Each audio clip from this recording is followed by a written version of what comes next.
নারী শক্তি বন্ধন সংশোধনী বিল 2026 নিয়ে সরব বিজেপি মহিলা মোর্চা। 26 এপ্রিল মিছিলের ডাক, বৃহত্তর আন্দোলনের হুঁশিয়ারি। কাছাড় জেলা বিজেপি কার্যালয়ে আজ অনুষ্ঠিত এক সাংবাদিক সম্মেলনে নারী শক্তি বন্ধন সংশোধনী বিল 2026 নিয়ে নিজেদের অবস্থান স্পষ্টভাবে তুলে ধরলেন বিজেপি মহিলা মোর্চার নেত্রীরা।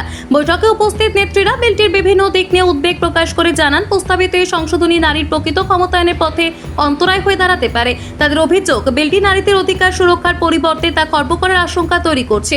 নেত্রীদের মতে, বাস্তবে এই বিল রাজনৈতিক উদ্দেশ্য পূরণের হাতিয়ার হিসেবে ব্যবহৃত হতে পারে, যা নারী সমাজের জন্য দীর্ঘমেয়াদে ক্ষতিকর প্রভাব ফেলতে পারে। সাংবাদিকদের মুখোমুখি হয়ে মহিলা মোর্চার পক্ষ থেকে আরও জানানো হয়, দেশের বিভিন্ন প্রান্তে ইতিমধ্যে এই বিলের বিরুদ্ধে অসন্তোষ বাড়ছে এবং তা ধীরে ধীরে বৃহত্তর আন্দোলনের রূপ নিচ্ছে। এই প্রেক্ষাপটে আগামী 26 এপ্রিল কাছাড় জেলায় একটি প্রতিবাদ মিছিলের ডাক দেওয়া হয়েছে।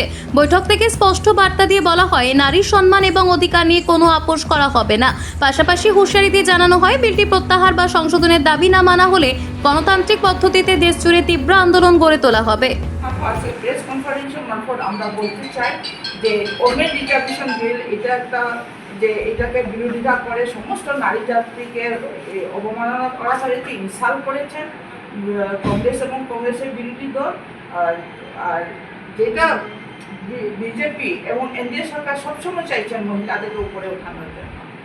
এই যে মহিলা রিজার্ভেশন বিল বন্ধ হয়েছে বলে যে মহিলাদেরকে যে সুযোগ দেওয়া হবে না, এমনটা কথা নয়। আপনারা দেখেছেন আজকের দিনে বিভিন্ন কার্যক্ষেত্রে বিভিন্ন বোর্ডের মেম্বার বলুন, যে কোনো বেলায় সব কিছু মহিলাদেরকে সমানভাবে পুরুষের সমান জায়গা দিয়েছেন এনডিএ গভর্নমেন্ট।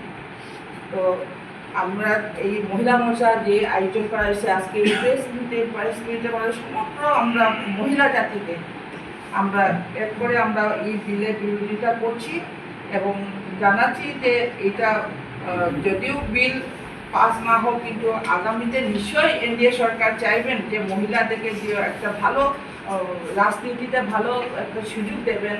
সেটার একটা আমাদের আশা এবং দৃঢ় বিশ্বাস আছে, কারণ যেহেতু ওমেন আপলিমেন্টের জন্য কাজ করেছে, ওমেন এম্পাওয়ারমেন্টের উপরে এনডিএ গভর্নমেন্টে সবসময় ফোকাস দিয়েছেন। তাই আমি আর তো সরকার 2023-এ মহিলা বিল পাস করেছে। তো সরকার পাস করার সরকারের উপর অনেক চাপ এসছে, মানুষ প্রশ্ন করে, বিরোধীরাও বলেছেন যে কেন এখন হচ্ছে না।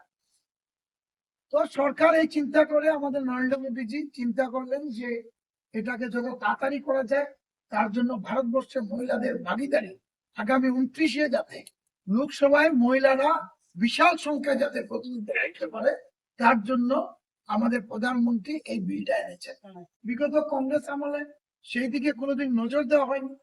সংসদ কিভাবে বাড়ানো যায়, বিধায়ক কিভাবে বাড়ানো যায়, তার দিকে কংগ্রেস কোনোদিন চিন্তা করেনি।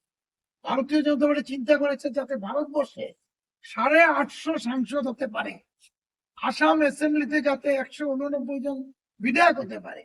আজকে বরাক উপত্যকায় আমরা 13 থেকে 21 জন বিধায়ক হতে পারবে। কংগ্রেস রাজনীতিতে একটা জিনিস পরিষ্কার হয়েছে, বিগত 10 বছর থেকে কংগ্রেস দেখেছে না, নরেন্দ্র মোদীর প্রতিটা পদক্ষেপকে কংগ্রেস বিরোধিতা করেছে।